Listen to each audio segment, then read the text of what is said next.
My name's Daniel Engert. I'm the Town Supervisor in upstate New York town of Somerset, Niagara County, along the shores of Lake Ontario. We've been dealing with a proposed project. Actually, it's not even officially proposed, but it's a project being cited under Article 10. It's a very large-scale project, 202 megawatt, encompasses 60 or up to 60 turbines in the range of 601 to 605 feet. That's what we're told anyway. That's changed a number of times over the 4.5 years by this developer. But in any event, that's what we've been faced with. So in an Article 10 project, unfortunately, the actual siting authority is removed from the town board and is extended to a permanent siting board that has 5 permanent members, and then there's 2 ad hoc members that are selected from your community. So in Somerset math, 5 appointed officials of Governor Cuomo versus 2 local officials. The math is we're outnumbered in terms of our representation. But in any event, that's how our projects are cited. So the town board doesn't necessarily have the ultimate authority or therefore the responsibility to answer to our community about what the impacts of a project would be. And there have been some communities who are in our area that are not in favor of projects who almost defer that responsibility, because Article 10, puts that authority through, through the siting board. And there's a, seeker is not applicable in Article 10. So the town is not lead agent on seeker. The siting board is the lead agent, and there's a series of environmental impacts that are, addressed in Article 10, but it's not a seeker type of a proceeding, although it is. The state agencies will argue that it's more comprehensive than seeker, but that remains to be seen, and we don't necessarily agree with that. So in any event, our situation's a little bit unique from how you've described yours, where the town board is going to be ultimately responsible. They're going to be ultimately responsible for the impacts that a project brings on the community. They're going to be responsible for the negative impacts that are brought onto the community. I would strongly suggest, and in our case, we retained a number of experts, and as issues were brought forward, we as a town board weren't going to defer that responsibility. We were going to take responsibility, and we were going to draft local wind ordinances on an industrial project that protected our citizens and protected their health and welfare, which ultimately is the fundamental responsibility of a town board, is to protect the health, welfare, and general welfare of your community and your constituents. And if there was going to be a overturning of our local laws, because the siting board is required under Article 10 to consider local zoning laws, and they have the authority to grant waivers to those laws if they are unduly burdensome to either the ratepayers in the community and or to the developer in light of technology and those types of things.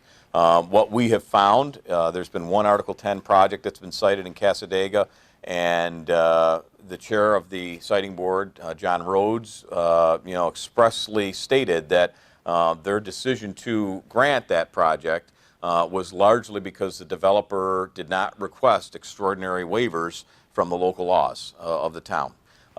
So that was our encouragement to be diligent in protecting our citizens and addressing their concerns over their property values, over the infrasound, which is another big issue in these new turbines.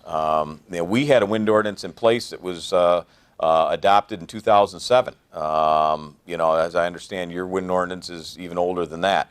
The technology and the issues that are now matters of settled science in this, in the current industrialization of wind turbines is very clear. In fact, last year the World Health Organization even adopted an opinion on the impact of infrasound from industrial wind projects and noise levels that are impactful on public health.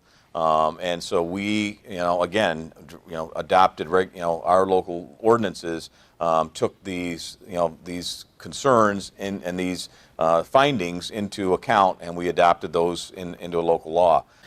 There's all kinds of places you can start. We consulted with some experts individually who were renowned nationally in these areas, and so we had some experts who provided reports to the board. We also, we have a grassroots community group that formed, who have just a tremendous amount of diverse talent amongst the citizens of Somerset and Yates, the adjoining town, who went out and just pulled together tons of material and posted it on to their website, so that there was a point counterpoint to every impact that the developer has an answer for. The developer continually dismissed every concern that the citizens would have. They would then find that there was peer-reviewed material and research and data that completely contradicted what the developer would report in the community. Currently, a lot of that information is available on that website. Save Ontario Shores is a resource that I would strongly encourage. They're very professionally done. The website's very easy to navigate, and there's a lot of material there. Trying to think back, it's been a couple years since we were in the meat of the zoning regulations and the wind ordinance. But that was generally where we just did a lot of reading. I mean, a lot of reading. I was talking earlier about a project that very recent project, and I would encourage. And we did this as a board. I did this. I went and visited different projects in New York. I got real tired of the developer who would talk about how there's so many projects in New York State that you can go see and see how well they work well in the community, and it's not true. There aren't any projects that are the magnitude and the scale of the turbines that are going up today, or that they're proposing to go up today or even tomorrow. Our developer has stated that they will put, right now they've landed at 600 feet is the size turbine they're looking at, but they have said repeatedly that they defer that when they file their actual application, they are going to use the largest turbines that are available and to scale at that time. Largely these turbines of the size and magnitude that are coming online today are very similar to the size of the offshore turbines of a few years ago. They are now modeling them and putting them on land because they can go higher and they can grab different streams of wind for more consistency in terms of their productivity. Well, I mean, as we learned more about from a perspective of a community, it was clear from the beginning that my community was completely opposed. Again, I spent 4 months, some of the most difficult times as an elected official, learning and listening to the community. They started in my town. They were here for probably 8.5 to 9 months, meeting individually a developer and a large landowner, sitting across from each other at a kitchen table, two parties with a mutual interest to make money, to get subsidies, to be able to use tax credits to prop up other books of business. But at the end of the day, it's all about money. And those two parties were getting together repeatedly throughout the community until after about 9 months or so, they had at that time developed what I believe the reason they waited 9 months was they had enough interest in landowners and enough land that was under lease that they could now conceptualize and put together a project. So that was one of the first most frustrating parts that my community was upset about, was this developer didn't come in and meet with the town board, announce themselves publicly so that the community could be aware of what was going on. They're basically meeting with individuals. There's not a single representative of a town board. There's no representative from any state agency. There's no one from the county health department. There's nobody from any agency that would be responsible or influential in being versed on a project, so that the community could assess whether it was right and good for it. So after that, I announced, I believe it was, they either met with me the day before a board meeting or it was the same day, but immediately, I announced it. I think it was November of 14, and announced it, that there was a developer looking at a project. Of course, at that time, we had no idea about the scope of the project. We had no idea that turbines had doubled in size from just a few short years ago, because in Article 10, which is different from your board situation where the board is going to be responsible for this, Article 10, there's a phase called the public involvement phase. And that's where the developer is required to put together a program and talk about the project, not specifically, but they have to talk about wind and benefits and impacts and all kinds of things. But they don't have to talk about the project until the second phase, which is the public scoping statement, gets filed. That's when, so for about 8 to 10 months after we learn that there's a developer who's doing diligence on a project, never once did they ever say they were committed to doing a project. It was always almost intended to temper awareness, temper concern. We're just doing some homework. We're just doing some diligence here to see if a project's feasible. We'll get back to you, and if you have any questions, we're going to open an office in your village. We'll be available to answer any questions. Of course, there's never any specific answers to any questions. It's all generic, general, very broad information. Property values. I can remember. They still, to this day, will defend a report that was done 12 years ago on impacts of property values that didn't expand more than 1.5 miles outside the radius of a wind project in California. There is so much information that is relevant and new now, that's peer-reviewed, that I would encourage the board to listen to.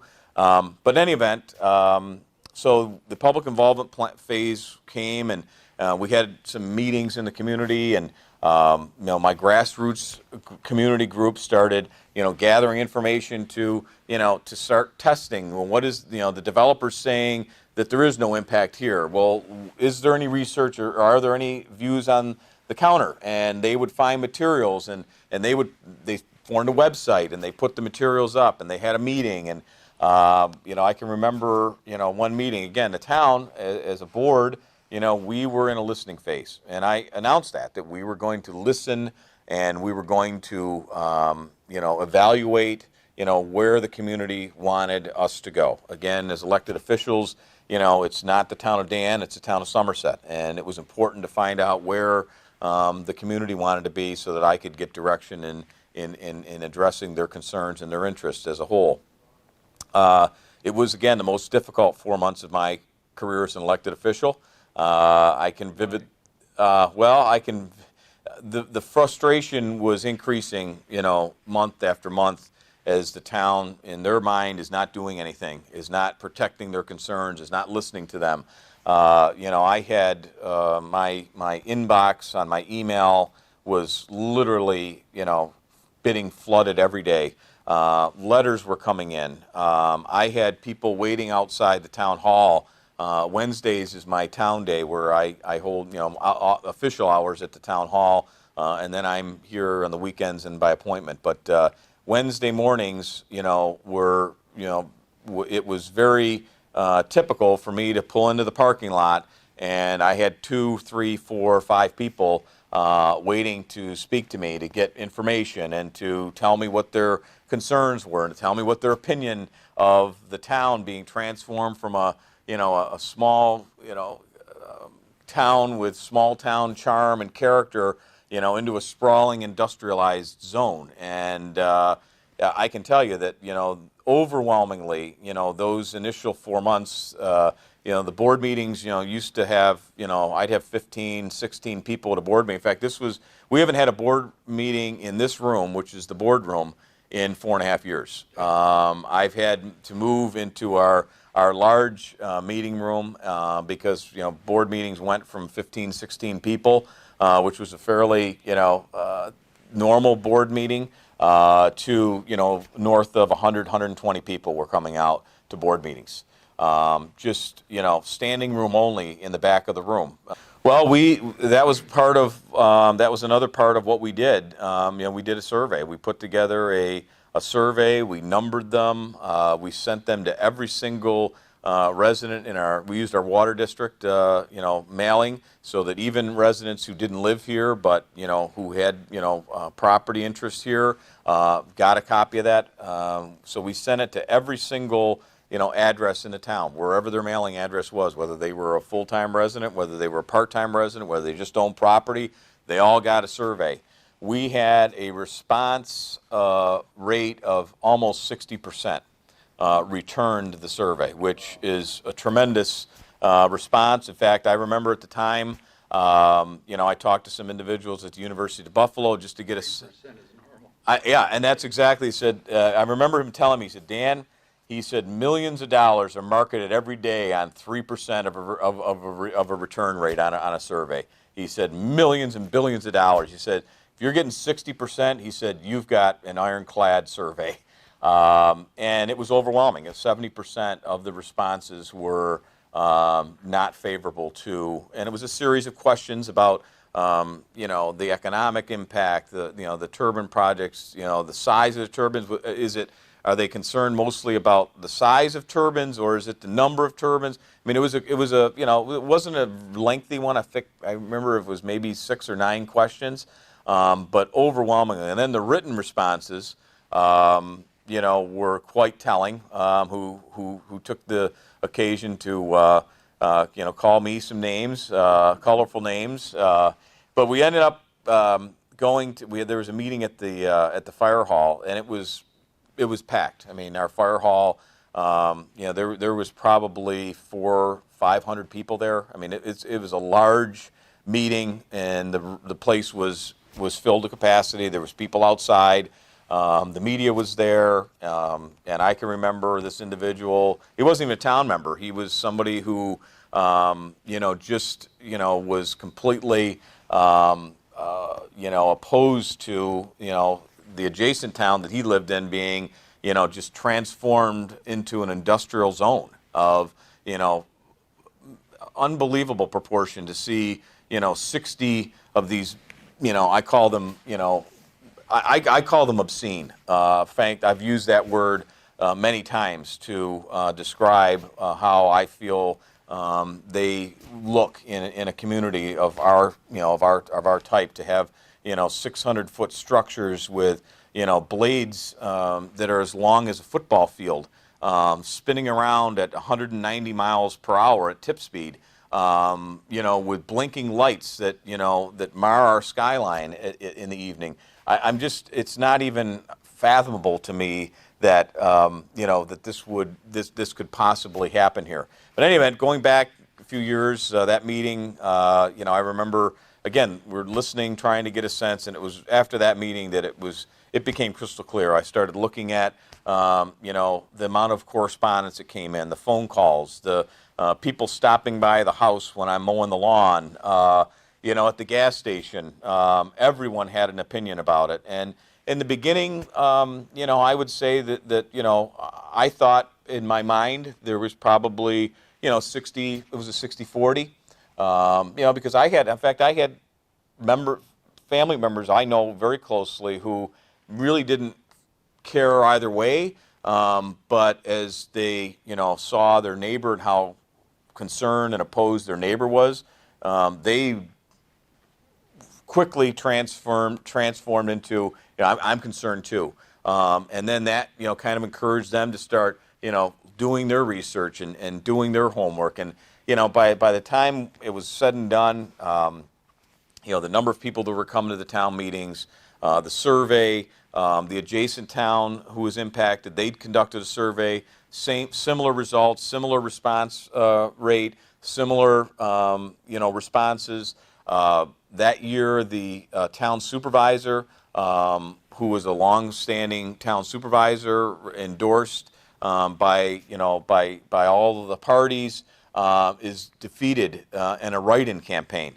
Absolutely defeated in a write-in campaign. And two other board members who were favorable to the project were removed from the board. And that's really what, my board was always, once we made our decision after that meeting, it became clear to me that the town was opposed to it. That very next meeting, I think it was probably maybe June of 15, we pivoted. And from that point forward, the interests and the concerns of the constituents that I was hearing loud and clear, we started taking action on. We formed a committee, broadly based committee. We had representative from the school. We had a representative from the conservation club. We had a representative from the village. We had a representative from the agricultural community. We had a leaseholder, two leaseholders on the committee. We had the developer sat on the committee. We had various organizations throughout the county that sat on the committee that we sent out because we wanted to have make sure that anybody who had a concern had a voice on this committee, because we were going to draft protective regulations and zoning, regardless of what Article 10 said.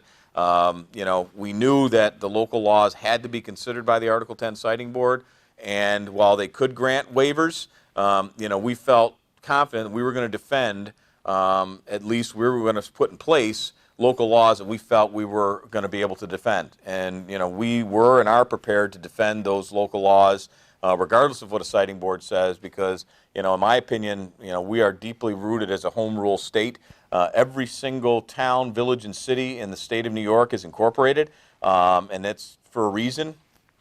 We want to have the ability to determine what's right and good for our own community. And again, our objective at that point and from that point forward was to protect our community. We went through two iterations of changing the local zoning ordinances to as new information came in. Again, as I told you, when the World Health Organization adopted warnings about infrasound and the appropriate decibel limits for protection of individuals from nuisance and annoyance and other health impacts, we went and addressed that in the local law.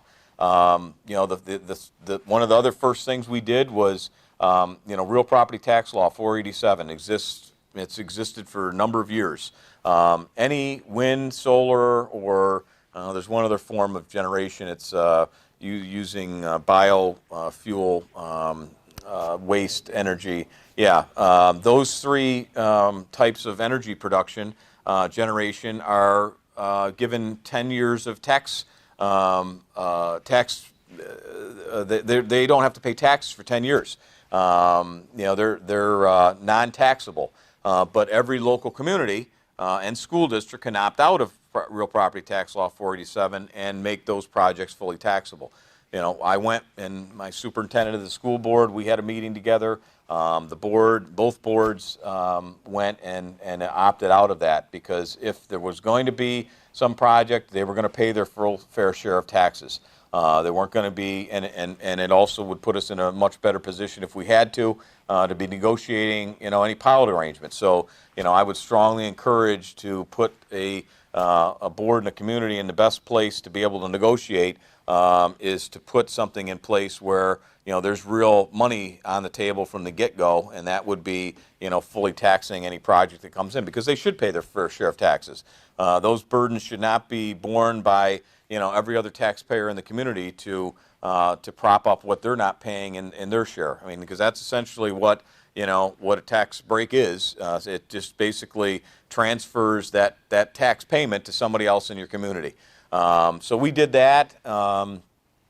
Again, as a way to protect the interests of our community. Again, we adopted local laws. There's a project in Chautauqua County, which is about an hour and a half south of here, and it's called Arkwright, and the town's called Arkwright. And I'll never forget, there was a video that was posted of the first board meeting after their wind project went live and started producing in October or November of last year. I can't remember if it was October or November, but it was fairly recent. It was last fall. And this video it really hit me in the gut because the room is packed. These people are just very angry. In fact, I remember a guy opening the front door, the back of the room. There was a door, and he opened the door and he said, "Listen, you can hear it. You can hear these things. You told us we weren't going to be able to hear them. Listen, what are you going to do?" And they were just very, very angry. And I remember I believe it was the town supervisor. It could have been a board member, but it was somebody that was on the board. I think it was the town supervisor. He just looked at it and put his arms and said, "What do you want us to do about it now?" And I just could not imagine, as a supervisor, ever having to look at a constituent in the eyes and say, "What do you want me to do about it now?" And that was a project that, was an Article 10 project. Their board did nothing to address their local law. They were complicit to the developer's wishes on, setbacks. They were complicit to the developer's wishes on the height of the turbine. They basically, there was some conflicted board members on that board who were also lease holders, lease signers.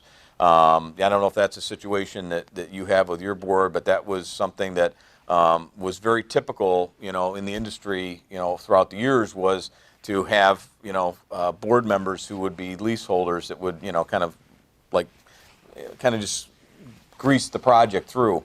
But I remember thinking to myself, I couldn't imagine ever having to look at somebody like that and say, "What do you want me to do about it now?" So I would strongly encourage, regardless of what your view is on, I have my own opinion about this renewable agenda that is being pushed on to upstate New York, largely to power downstate interest. I think that there's a disconnect between those environmental groups that, in many cases are in ivory towers in suburban and New York City and suburban areas like outside of Buffalo and Albany, who know that they never, ever will ever face a project in their backyard. They will never face the impacts of a single wind turbine, let alone dozens or hundreds of them within their view shed. And from their ivory towers, it's very easy to pronounce that something is right and good for my community when they know full well that they'd never ever have to deal with it in their community. In fact, I dare say that if any developer proposed a project in their community, they'd be run out of town faster than you'd know what to do with them. I remember, Governor Cuomo standing on Montauk in 2016 and making this great announcement because of a proposed offshore project that was going to completely obliterate the viewshed, simply viewshed of very wealthy Hamptonites. And he stood on Montauk, and his quote was, in fact, I wrote an op-ed, and it was published in the Albany Times-Union, that Superman standing on top of Montauk won't see these turbines. And he established and decreed that there would be a 30-mile setback for those turbines in the offshore project off of Long Island.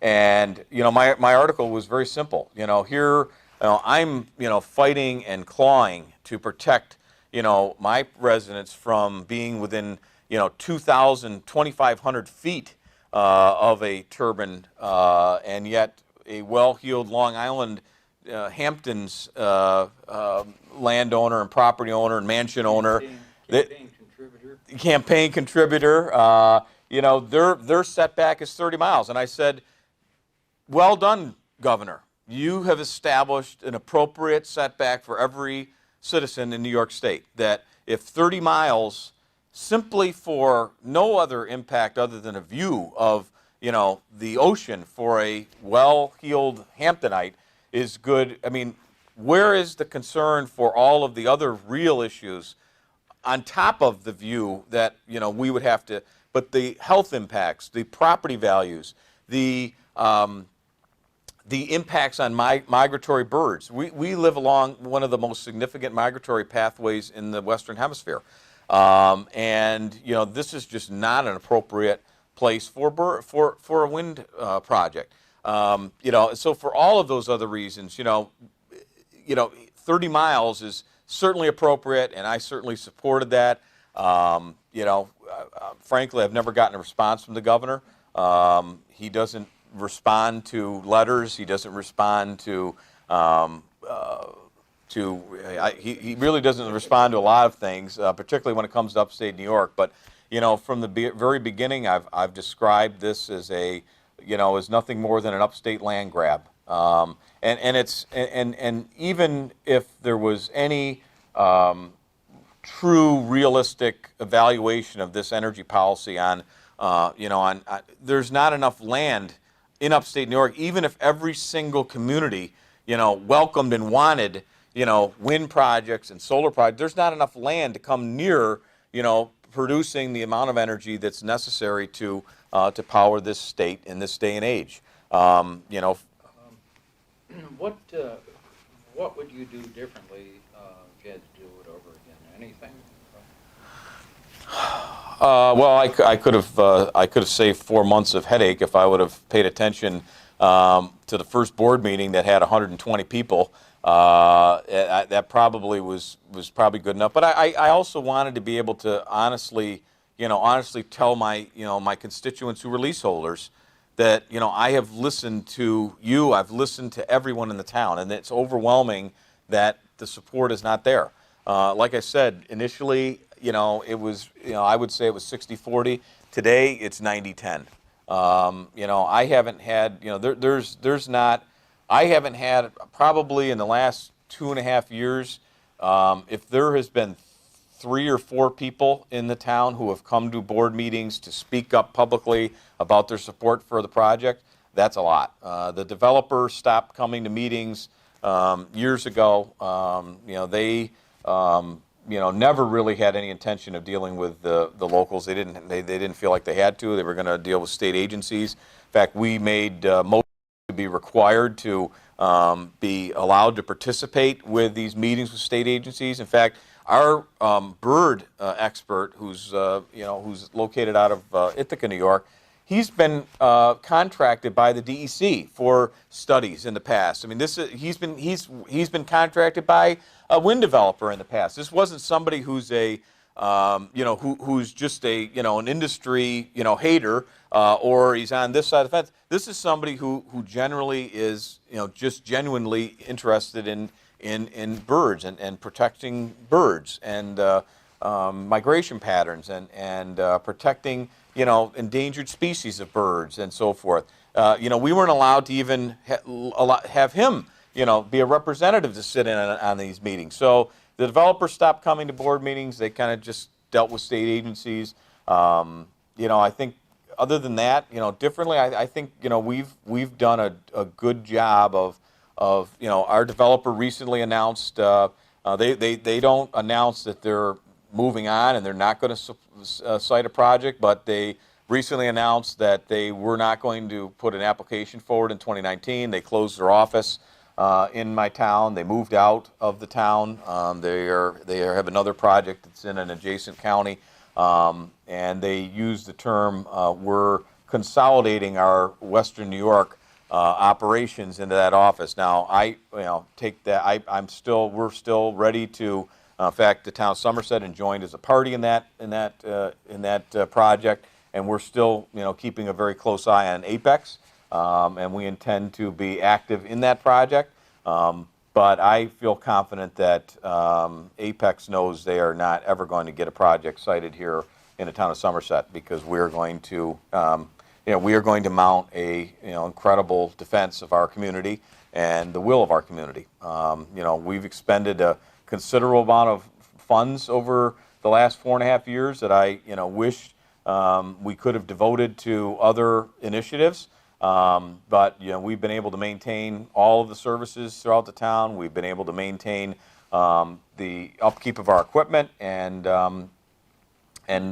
are. I think the town of Lincoln has pretty much the same population as you. We have 1923 people. Okay. Something like that. Yeah, we're around The 20. councilors- We're around 2,500. Yeah. So we're very closely. I don't know what the what's the topography? Is it hilly? Is it flat? Is it? Well, it's pretty much a valley with a couple of big mountains farther south where they're going to do this. Okay. Yeah, I mean, like I said, I would, I would take heed to the responsibility that the board has to the impacts of this project, because I would encourage them to. In fact, I could send you a link to to that meeting, because it's a powerful meeting, and it's real people with real issues, and they were told one thing, and this is just in terms of sound. That is completely debunked by right on camera. I mean, it doesn't you'll hear people describe it as a jet engine going over their home that just never leaves their earshot, and so it's become something that they just their mind just kind of gravitates to this unusual new noise that they're dealing with, and it fixates on that noise because it's something that's unusual, and of course the developer says you'll get used to it. Over time you'll get used to it, but you deal with, I mean, they're dealing with inability to sleep, whether you call it a nuisance or whether the intertwining of your mental health, your physical health, your spiritual health is all part of what makes you rounded and whole. And if you impact one element of that, it's going to then spill over into other areas. And the nuisance of the sound and the frustration, and then the anger that they're exposed to this.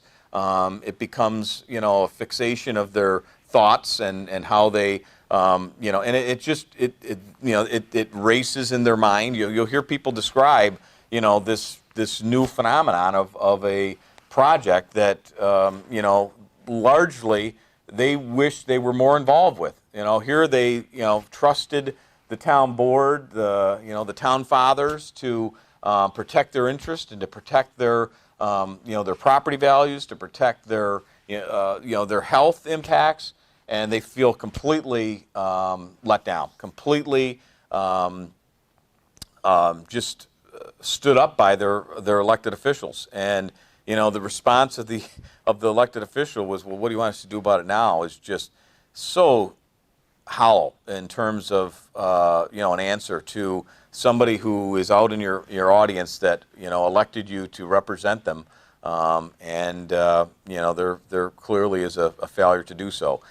So I would seriously consider revising local wind ordinance. There are a number of towns that have updated their local laws over the past several years. I'd be happy to share Somerset's local law. We have protections built in for property value loss, that if there is there's a recourse for the property owner to address the developer with that. So it's not just lip service after the fact when they can't sell their home.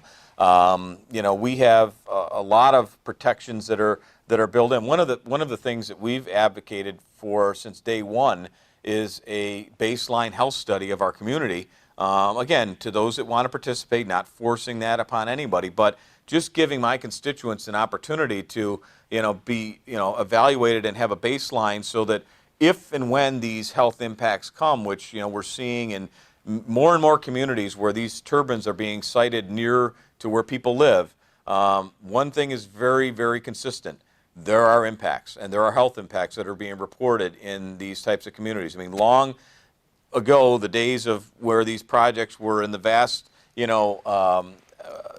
farmlands and unpopulated areas in the Midwest, and more they're being situated not just in the United States, but in Germany, in Ontario, in right across the lake. I mean, it's 30 miles across the lake, and you've got another province that just completely went away from their whole energy policy because of the impacts that the turbines were having on constituents there. Australia is another area. I mean, there is multiple areas and places around the world where, as projects become closer and closer to where people live, the impacts on their health are being reported. So I would Germany, absolutely. So again, that's so we advocated for a baseline health study. To me, it's inconceivable that if any other industry were to come in and propose to situate in your community, they would have to prove to the government that they are safe and that they are they have no impacts and they're safe to operate and there are safeguards in place.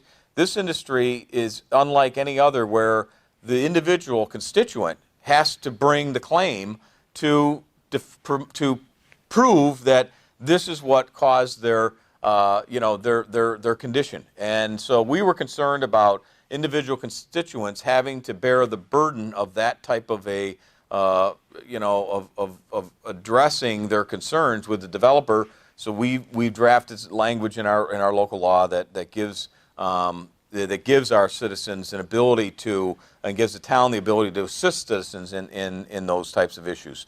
And again, it's been a couple of years since we drafted, so I'm not quite versed on every single element of our local law, but certainly I'd be more than happy to share that. I have access to a number of local laws. That was another part of our due diligence, was looking at those and evaluating those against other communities that had projects, that that didn't have projects. It was important that we tried to have as strong of a policy and as a wind ordinance as we could. And again, if in 2 years there's an expansion of a project, the question will be, is that now an Article 10 project? And know full well that if you don't have strong regulations in place, the siting board will you really don't have any defense of your community in your local laws if you don't have that. I understand yours is in Article 10, but I would strongly prepare for that. And again, just going back to being able to honestly look at your constituents and say, we heard the concerns and we adopted some protections in our local law, and these protections don't have to necessarily negate the possibility of a wind project. It just means that if there's going to be a project, these are the protections that are going to be in place to make sure that our community is safe and that the health and general welfare of our constituents is at the forefront. In the beginning, had they seen the reaction in the community, they never would have signed a lease because they had no idea that this was going to be so negatively viewed upon by their neighbors. And a couple of them, and I can't, I won't share their names because they're in agreements that, said to me privately that, I wish I never would have, brought this onto the community.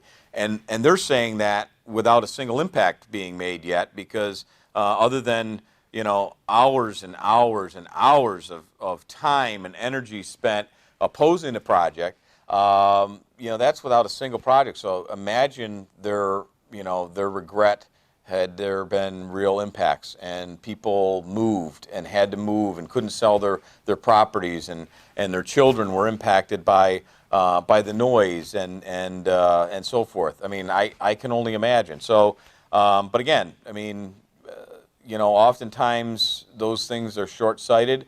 Oftentimes, maybe there's not a lot of research that's done, but I would certainly encourage, the boards to go visit the town of Arkwright. Look at the devastation of the community in terms of the scenery, the vast amounts of trees that were cut down, the roads that were just destroyed, that are in the process of being restored, but the mud and the total.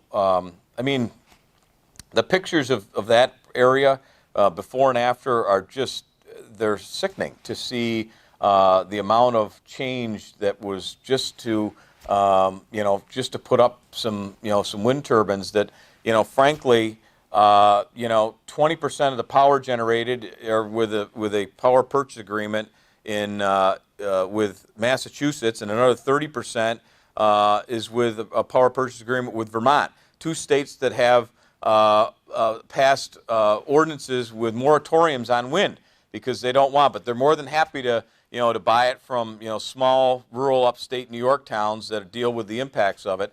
It's just like I said, I could go on for hours about the whole scheme of these. I call them carpetbaggers that just run after the subsidies that are being thrown about by climate change, and yet there's not a single coal plant in the entire history of the world that's ever been displaced by a wind project. You can look that up.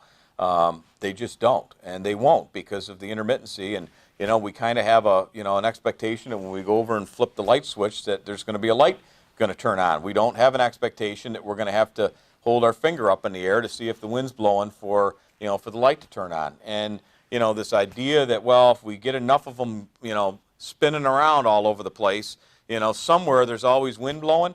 It's nonsense. I mean, we don't have the transmission infrastructure. Wait till that's the next thing that we are going to be dealing with in upstate New York, was connecting all of the transmission that needs to go through, and the absolute massive build out of transmission lines that are going to have to be cobbled together to address all of these different projects. It's just never going to happen. It's never going to happen. I mean, my idea has always been, if you're truly interested in reducing the carbon footprint, then we've got to be looking at nuclear. I mean, that is, in this modern day and era, the only way we're going to have reliable, dispatchable generation that is also carbon neutral and friendly on the environment. Simple as that. I mean, there is no other way. I mean, going backwards to the eras of wind generation is, I mean, I think it's absolutely ludicrous. But there's people who will disagree with me. I'm sure there's a developer down in your town that will completely disagree with me. He may disagree with me publicly, but deep down they know how insufficient their industry is. But again, they're not in it for that. They're in it to put concrete and steel in the ground, and they're all about concrete and steel in small rural towns in upstate New York that that don't have good zoning, and that wealthy New Yorkers and Albanyites will tell us it's now our turn to contribute. That's our contribution to the climate. They've lived with their oil generators in New York City and their gas generators in New York City. Now it's time for upstate New York to pay their share, and that's how they view it. I mean, it's as simple as that. They don't care about what our communities are going to look like after we've got miles and miles of glass panels that destroy good usable agricultural land for 30 years and more, or that that there's going to be 6 stories deep of concrete and rebar all throughout your town. Our project, the turbines, if you took the rebar alone and stretched it from one end to the other and just lined it up in an area, it's 95 miles of rebar, in one pad in the town. Now, how do you remedy that? How do you decommission that? Which is another thing that they'll tell you, that they have bonds set aside to pay for the decommissioning. Well, Article 10 requires that those bonds are updated every 5 years. Does your town ordinance, does that require that level, so that what it supposedly costs to decommission a turbine in 2020, is that going to be the same cost in 2040? Well, the developer will tell you that it's probably going to be the same, but you and I know, realistically, there's nothing that's going to be the same value 20 years from now to take it down. And the other thing I would look at is, how many of these developers actually operate their power installations? Not very many, and the ones that do operate them for just a couple of years, and then they sell them off. And to me, I've always thought it's almost like an insurance. This industry, well, we're 60-40 in this accident. Give us the 70-30 in this one. Here's a farm. We'll sell you to this one. You run that one. I mean, who's to say who's even going to be around in 20 years when they're going to be when they're not useful any longer, and they need to come down? Who's going to be around to do that? Who's going to enforce that? Hopefully that's addressed in the ordinances that the town has. Again, in your case, I'd be even more diligent as a board member, just because of the individual responsibility and liability that you have as a board, because you are responsible for passing and adopting zoning and regulations that protect your town. Individual liability, I don't understand that. Well, you're an individually elected official. I mean, and we're all individuals. I'm not suggesting that legally maybe there isn't an angle for that, but as an individual, you pledge an oath to represent your community and your constituents, and to act in their best interest, and to adopt regulations, and to always be acting in a manner that protects their health, safety, and well-being. I take that very seriously, personally and individually.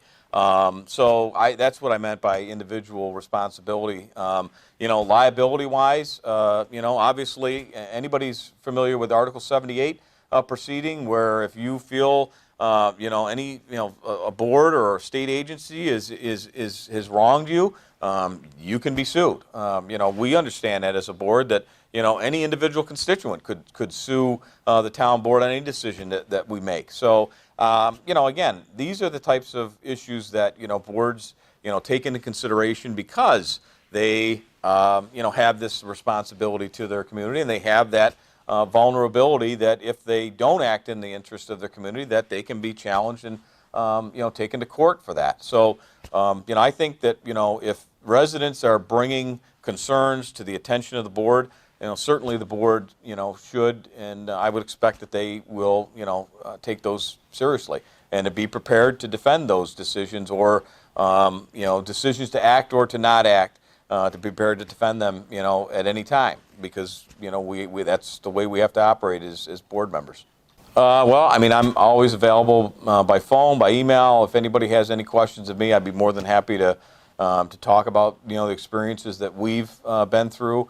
And I wish you the very best, and good luck in your endeavors with the wind project. Who's the developer? Optimum Renewable. Optimum Renewable. Iowa. I'm not familiar. They're from Iowa? Yeah. Oh, they ran out of land in Iowa. They moved to New York.